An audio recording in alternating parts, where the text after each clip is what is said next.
Amen. Good morning sa tanan na nasakta sa atong online morning devotion nga gahimo nato matag sayo sa buntag. Dunay mga panahon nga mapalta ta sa atong online para apan ang atong morning devotion dili ta mapalta no kay ato na siya nga personal nato na nga personal nato na nga lookout sa matag sayo sa buntag do mapakesta usahay sa atong online.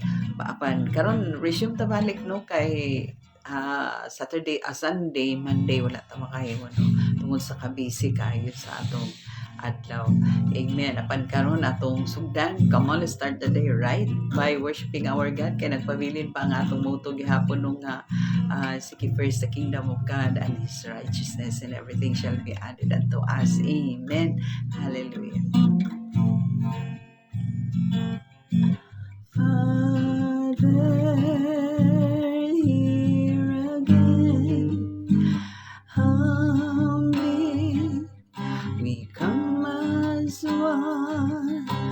forgive our sins, make us worthy in Jesus' name.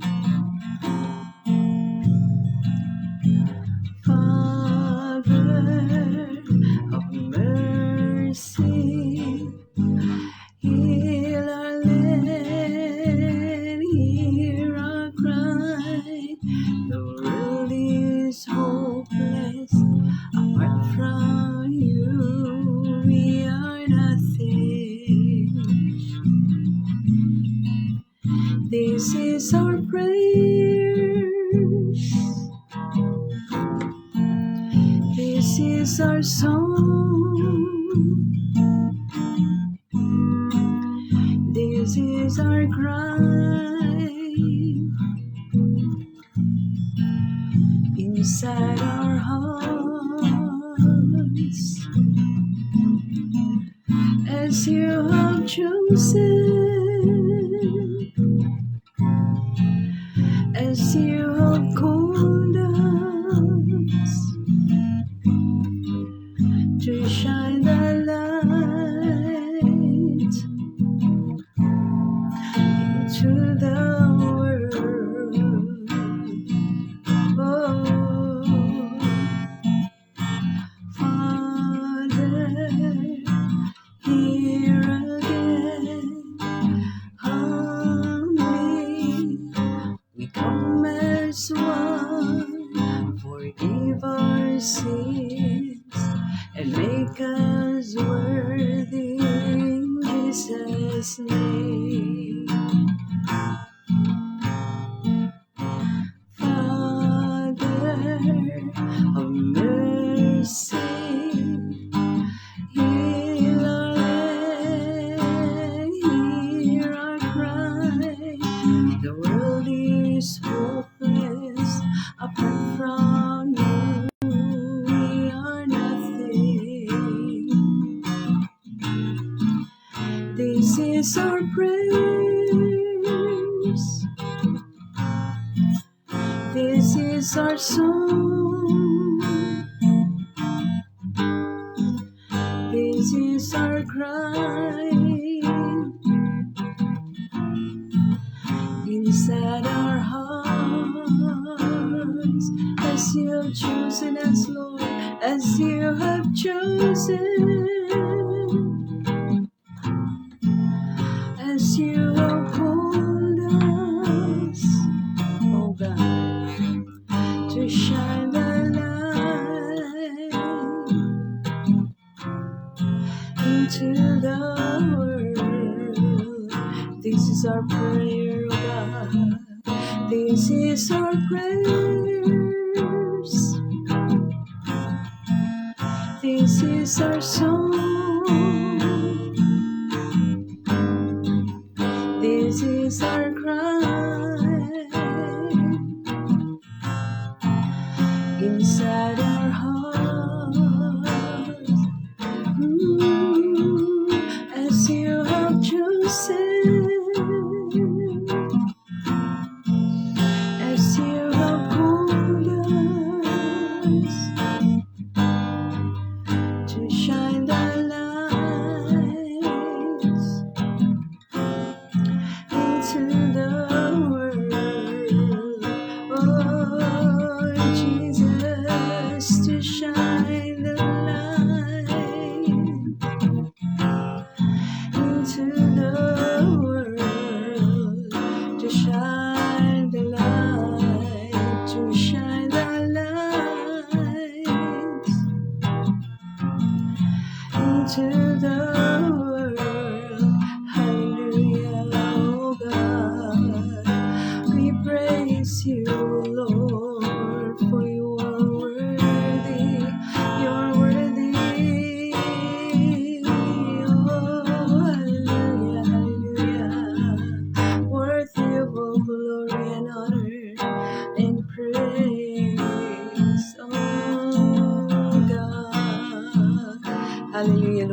thank you kay God. Ikaw gino nagpukaw ka na mo amahan ug nag-enable ka na mo mabangon kami. Kay kung dili mo i-enable Lord, hindi mi makabangon ug harapan. Salamat kaayo Lord sa imong katapos, sa imong kusog Lord, sa imong power Ginoo Lord nga nag-enable ka nunay ka na mo amahan. Thank you kaayo san pa. Thank you sa kalidad malinaw hinanong kakatulog ngayon mo i-provide ka nunay ka na mo Lord bisan pa man sa imong paghatag nining laing matao nga adlaw Ginoo nga Tuesday o Lord, opportunity alang ka namo nga makapadayon sa pagkinabuhing Kristohanon Lord, opportunity usab nga makapadayon sa pag-alagad kanimo Ginoo, opportunity usab nga makapadayon sa pagpamuhat sa mga buluhaton nga may kalamilitan sa imong kahimayan susama ni ini Lord. Thank you kaayo Lord bisan pa sa pagpukaw sa mga kaigsunan Ginoo nga nag-join. Thank you kaayo Lord. Salamat kaayo ka hinungdan ining tanan Lord. Ikaw rason ining tanan o sa dawata nga among mga pagpasalamat mga pagdayo mga paghimaya. Kaya lamang kanimo Ginoo na among ihatag pinagis ka man ang ngalan ni Hesus Kristo nga among Ginoo maluluwas. Amen. Praise the Lord. Hallelujah. So naanata padayon tanong naata karon sa pagpakli na sab sa wala ang kasulatan nga naa sa Luke chapter 3 na ta kay last time is chapter 2 karon chapter 3 ta og sa gihapon magkutlo lang gihapon ta sa some of the passage, some of the verses nga naa sa chapter 3 atong kutloon ang verse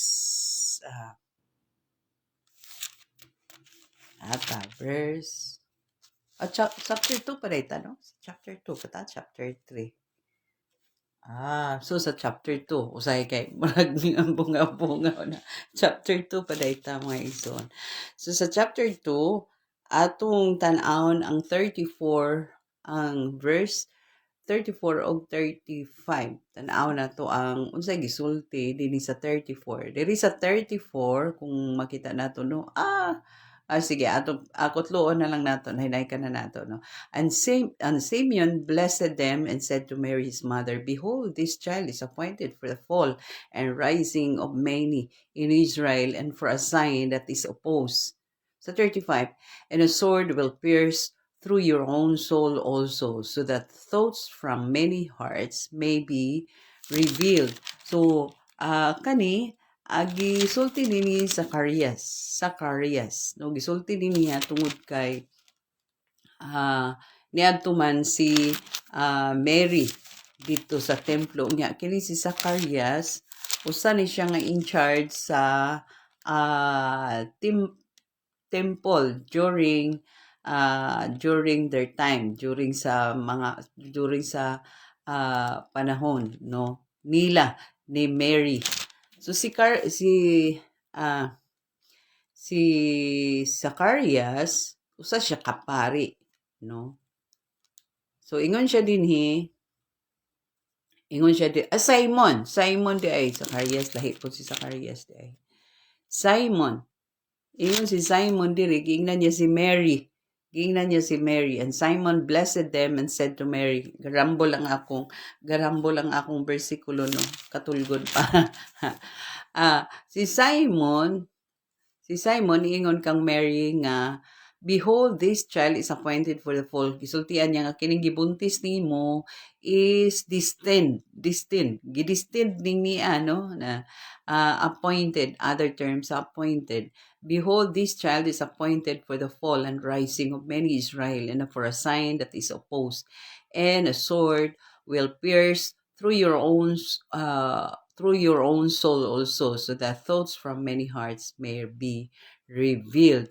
Atong tan-awon no, naay tulo ka butang sa atong gibasa nga sa chapter 34 verse sa chapter 2 verse 34 garambol na ang mga bersikulo.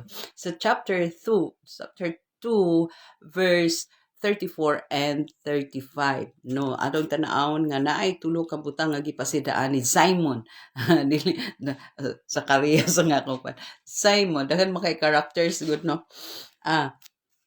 So diha sa chapter nga sa verse nga atong gibasa sa 34 and 35 naay tulo ka butang diha nga gitouch ni Simon nga iyang gipasidaan kang Mary kanang bata nga imong gibuntis diya sa imong tiyan, gidistend na siya. He was appointed, no? So unsa day ang destination ni Jesus during kanang sa pag-prophesy ni Simon, no? So naay tulo ka butang diha nga atong itakol, no? First is the word fall sa dihang gidistend, no? Si Ginoong Hesus nga gibuntis ni Mary. And the second is rising. And the third is a sign that is opposed. The word is a sign that is opposed. And the fourth is sword. No, muna ang atong nabasa diri sa 34 o 35. So ang mga significance aning upat ka butang diri nga gi-mention dinhi nga bersikulo is first ang fall, no, refers to judgment, no. Sa diyang niingon si Simon nga, behold, this child is appointed for the fall, no. Ang pasabot ana nga si Ginoong Hesus gipadala para sa judgment for the coming day. He is the base. Jesus Christ is the basis, no, siya ang basihanan sa paghukom unya nga himuon sa Dios. So fall ang pagkapukan, signifies judgment di ay.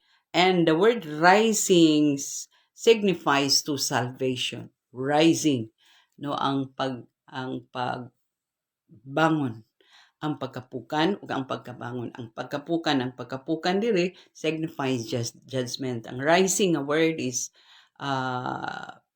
signifies salvation. So tro nato ang fall, ang pagkapukan signifies judgment, ang pagbangon, ang pag-rise, no, signifies salvation. And then the word nga assign, ang gimension diri nga he is destined as a sign that is opposed, no, as a sign that is opposed. The word is signifies, or the word foretells the future opposition to Jesus. Kaya pag-abot ni Ginoong Hesus, sa diyang nagsugod na siya sa bulhaton, sa diyang nagsugod na siya glakaw, sa diyang nagsugod na siya sa pagsangyaw, sa mahitungod sa gingharian sa Diyos, daghan nag-oppose. Daghan kaayo niya ang nag-oppose sa iya, mga leaders, mga Jewish leaders, unya dayon mga kadugo ra niya, no, mga bloodline ra niya ang nag-oppose niya.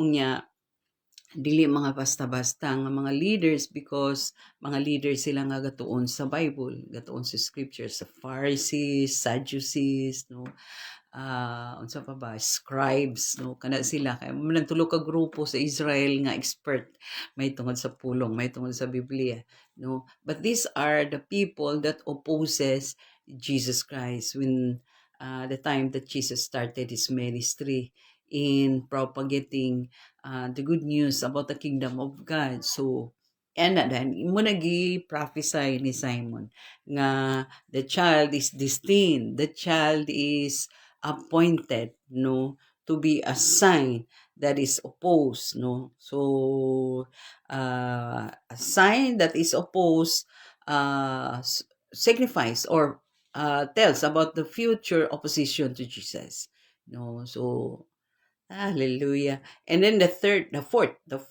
word nga atong gikuan dia gitakol is the word nga sword. Sword signifies or tells about the sorrow, no, about the sorrow of Mary, no, during the crucifixion of Jesus. Ang sorrow ang kaguol ni Mary nga pagabation kay future events pa man, pagabation ni Mary sa panahon nga ilansang na si Ginoong Hesus ibabaw sa krus. Kung ikaw mamarugar, magtanaw ka sa imong anak nga kana bitong gilansang, no, gipahamtangan sa kamatayon diha ibabaw sa krus, dili barugar murag tuslokon sa espada sa kasakit, tuslokon sa kasakit sa espada, no, kahait, no, tuslokon ang imong kasing-kasing sa kasakit, no, nga maglantaw ka sa imong anak nga imong ginaampingan, no, gikan pas gamay pang bata nga dili nimo gusto nga pasipad dili nimo gusto nga kung mahimo pa dili mapaakan og lamok ana giampingan kaayo ang anak nya sa kalit lang inana lang sa kasayon na nakasayon patyon lang sang sa krus. So, kung ako si Mary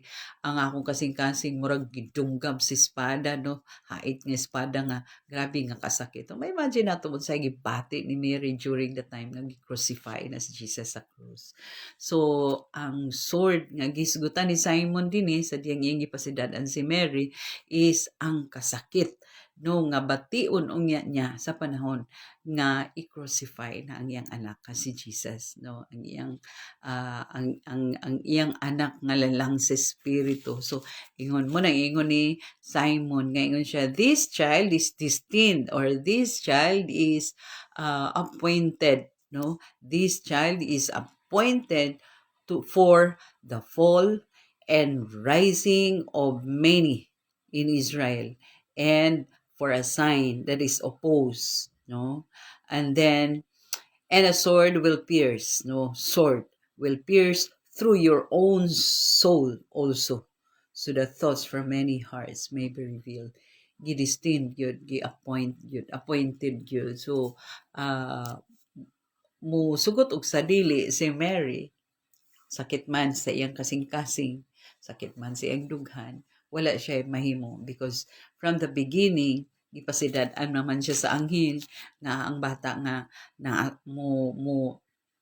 ang bata nga imong i-conceive is lalang sa espiritu. So kahibalo siya unsay purpose na why, what is the purpose, what is the plan, what is the reason nga nung magbuntis siya og usa ka bata nga lalang sa espiritu. So bisan unsay isulti sa iya wala siya mahimo gawa sa pag dawat sa tanan. So sa dihang giingnan siya ni Simon niini wala na siya naggidawat niya ang tanan no ug giandam na niya syempre giandam na niya ang kaugalingon kay during actually si Jesus Christ si Ginoong Hesus gidala nila at 12 years old at 13 at 12 13 years old si Ginoong Hesus ila nang gidala balik dito sa Bethlehem dito sa dapit kay wala ba nagdako si Ginoong Hesus kay tungod sige sila og ang gari route kanunay sila sa ilang pagpuyo kay gipaningkamutan man si Ginoong Hesus patyon no kay nahimong threat di si Ginoong Hesus sa mga leaders, nahimo siyang threat sa mga kings during that time, especially kang Herodes nahimo ba siya nga kuan. So tanan bata nga nagedad no 7 below patyon. So nagpuyo sila nga outside sa ilang kaugalingon nga town. But at 12 years and 13 years si Ginoong Hesus namalik na sila puyo dito sa ilang hometown. No, so actually because it is also a preparation for the ministry of Jesus Christ. So nagsugod na dayon pagpreparar si Ginoong Hesus sa iyang ministry at the age of 13 no nagsugod na siya pero dito na sa 31 dito na sa age 30 na ang edad ni Ginoong Hesus nga dito na dito na ang suffering ang sacrifices niya nga gitaral na siya at the age of 30 or 31 no, but the age of 13 nagsugod na og preparar ang preparation na nagpreparar si Ginoong Hesus. Kung nakita nato nawala mo si Ginoong Hesus no gipangita sa ginikanan to si Ginoong Hesus sa templo o niya nagsangyaw siya dito o nagsulti siya sa pulong sa Ginoo nga grabeng pangita sa iyang mga ginikanan no. So ingon ani ang mga significance nga gisulti ni Simon ngadto kang Mary aron nga maandam gyud si Mary sa umalabot nga kasakit nga bation niya si ang dughan no nga ang purpose nga nung ang anong gi-conceive niya si Ginoong Hesus kay naay appointment tay destination ni Ginoong Hesus nga nung ibuntis gid siya ni Mary. So muna gisulti ni Simon no. So Sa to, ang fall signifies judgment. Rising, the word rising signifies salvation. And the opposed, no, ingon din ang a sign that is opposed, no, ang timailhan nga mo oppose signifies also the future opposition to Jesus. Nga ang mga taong gi-expect nato nga mo dapig kang Ginoong Hesus, wala nagdapig tung ni oppose sinoon, no, dayon ang last nga word nga atong gitakol is the word sword nga signifies to Mary's future sorrow at the time of crucifixion of Jesus Christ. Amen. Naot nga natay nakutlo no sa upat ka significance sa gisulti ni Simon mahitungod sa bata nga gi-conceive ni Mary. Amen. Og mag-ampo ta labing balaan gamhanan, mahigugmaon lagi ito na mga amahan. Nagapasalamat yun kay kami Lord sa matag karon ug unya consistent nga mga butang nga imong gaipasabot kanamo amahan samtang gabasa kami Lord. Salamat ug salamat kaayo pakadukang sa among knowledge and wisdom. Bisag mubo ra Lord, pero ikaw ang Dios nga kanunay nagapasabot ugan. Busa salamat kay niining tanan, dalaygon ka gid Lord sa walay katapusan.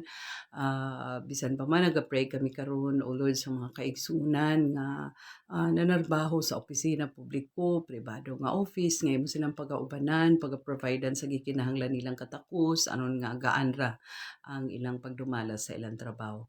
Bisan pa man Lord sa mga kaigsuunan nga magapangiskwela Lord, mga kauban sa church nga gapangiskwela, preschoolers, elementary, high school, labi ng mga college Lord.